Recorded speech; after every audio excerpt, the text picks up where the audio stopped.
మా ఇల్లు కట్టుకుంటున్నాము. సెంటరింగ్ గట్ట పెట్టేయడం జరిగింది. కానీ ఇసుక లేకపోవడం వల్ల, గోదావరి ఇసుక లేకపోవడం వల్ల ఇది ఆగిపోవడం జరిగింది. సెంటరింగ్ పెట్టి ఓసుకోలు కట్టేశారు. సిప్స్ అయితే యూనిట్లు వేయించేసాం. యూనిట్స్ 2 లారీల మీద రావడం జరిగింది. పాతదే కొద్దిగా ఇసుక ఉంది, కానీ ఈ ఇసుక స్లాబ్ అవుతా బాగోదన్నారు మేస్త్రి గారు. అందుకోసం ఆపేసాం. ఇందులో మట్టి గట్ట ఉంటారు అన్నారు, తీసేసి ఆపేసాం. ఇక్కడి నుంచి సిప్స్ అయితే వచ్చి 10 రోజులు అవుతుంది. సెంటరింగ్ పెట్టి కూడా 15 రోజులు అవుతుంది. ఇంకా ఇసుక గురించి ఆగడం జరిగింది. మన వర్షాలకి గోదావరి ఎక్కువగా రావడం వల్ల అక్కడి నుంచి ఇసుక రావడం ఆగిపోయింది. ఇప్పుడు సెంటరింగ్ పెట్టి మంచి ఐరన్ సెంటరింగ్ పెట్టడం జరిగింది.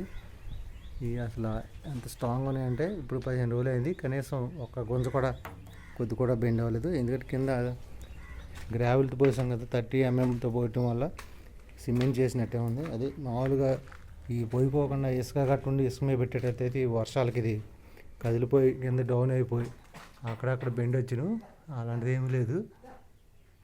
మొత్తం గదులన్నీ మంచి పికప్గా చేసి వెళ్ళారు. మామూలు మట్టి మీద గట్రా పెట్టుండడం అయితే సెంటరింగ్ నేల మీద ఇంకా కర్రల సపోర్ట్ చాలా ఎక్కువ పెట్టాలి.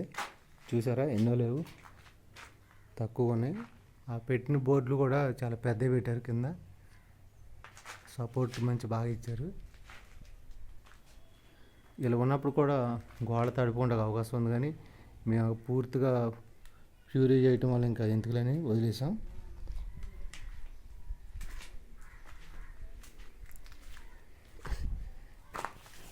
సిమెంట్ గుమ్మాల గురించి చెప్పాం కదా, ఎంత స్టాండర్డ్గా ఉన్నాయి సిమెంట్ గుమ్మాలు. తడవటం మంచి స్ట్రాంగ్ ఉన్నాయి. ఇది కిచెన్ కూడా మధ్యలో ఇక్కడ వాల్ వస్తుందంట, ఆర్చ్లా పెడతాడు. ఇక్కడ నుంచి ఇదంతా కిచెన్, ఇదంతా డైనింగ్ హాల్ కింద ఇచ్చేస్తున్నారు. డైనింగ్ హాల్ వచ్చేసి 2 కాణాల కిటికీ ఒకటి వచ్చింది. ఈ పక్కన కూడా 2 కాణాల కిటికీ ఒకటి వచ్చింది.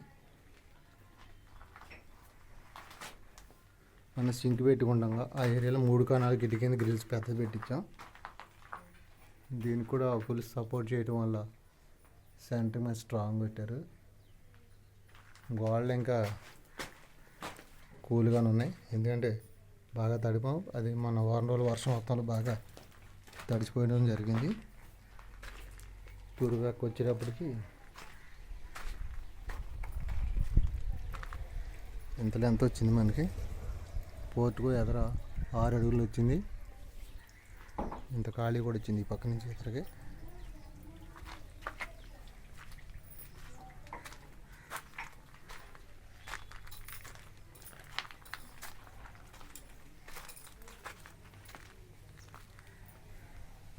ఈ పక్కన ఎదరకు వచ్చేసరికి 10 అడుగులు వచ్చింది. వెనక్కి వెళ్ళే కొంత 8 అడుగులు ఉంది లెంత్.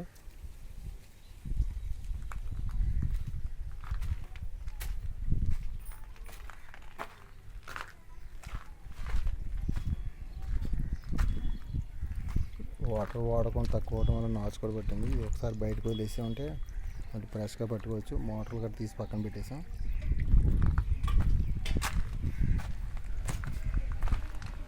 ఈ పక్కన 3 అడుగులే వస్తుంది, ఎందుకంటే సైడ్ కొద్ది తక్కువ ఉంది. దీని మీద మనకి ప్రాయి కూడా వస్తుంది, సింగిల్ కూడా. అప్పటికి మనకి మినిమం 4.5 వచ్చేటట్టు ఉంది సైటు.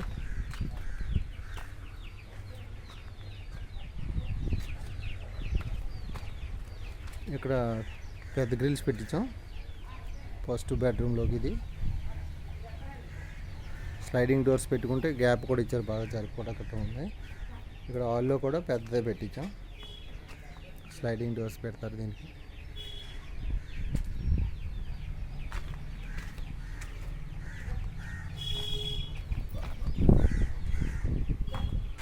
ఇదంతా ఇసుక రావడం కోసం ఇదంతా లేవల్ చేసి ఉంచాము జేసీబీ తోటి.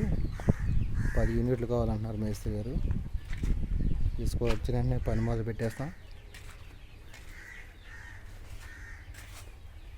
ఇది మెట్ల ల్యాండింగ్కి ఓస్ కట్టేశారు. ఒకసారి పైకి వెళ్ళి చూద్దాం ఏమన్నా కదిలిందా లేదండి.